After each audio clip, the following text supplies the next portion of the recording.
est-ce que xam ngeen dinaa jël gaal gi dem. sooy dem bul ma fi bàyyi. su ma la fi bàyyee nag. ba ma xëy dem. yow loo may toppee ni la mooy sa problème ak man. xam nga dama la bëgg. la moo tax nga bëgg ma. ngir rek danga ma bëgg. man du ma góor buy bëgg góore man maa la ko xam xool bu ma ko waxaat de. dégg nga ma laa wax lii nii laa wax bu ma ko waxaat. nga xam lu ma bañ ba pare nga ma koy wax. xam naa bu baax li ngay bañ.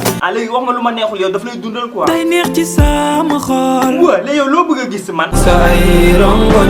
ok dangaa bëgg may jooy quoi. bëgguma ngay jooy. waa léegi xam nga lu ma bëgg nag ma bàyyi dégg nga. tuutu ma la mbaayooy. lan moo tax mënoo maa bàyyi. borom sama nañu boole. ban intérêt nga am ci man ba mënoo maa bàyyi. sama njàmbaar ci yow mi la wekkoon. kon yow Amada yow wóolu woo sa bopp. wóolu naa li ne ci man. yow kay wóolu woo sa bopp. bëggeel laa wóoluwul man. léegi defal naa su ma la ñaanee benn affaire di ma ko may. lépp loo ma ñaan dinaa la may. Adja Diallo fan nga ko teg. teg na ko fu ma tegul kenn. mais isa xam nga ne tey jii nii soo ma mayoon Adja Diallo damay changer complètement doon nit kay. taxul nga changer. mais xam nga lu ma bëgg lu ma wax rek neel amin dégg nga. nga may def loo. dofloo wu ma la yow lu ma wax rek neel amin yàlla nga am kër gu rafet. amiin. yàlla nga am oto bu rafet. amiin. soo ma mayoon Adja Diallo yàlla nga xëy sa biir bi di daw. amiin waay.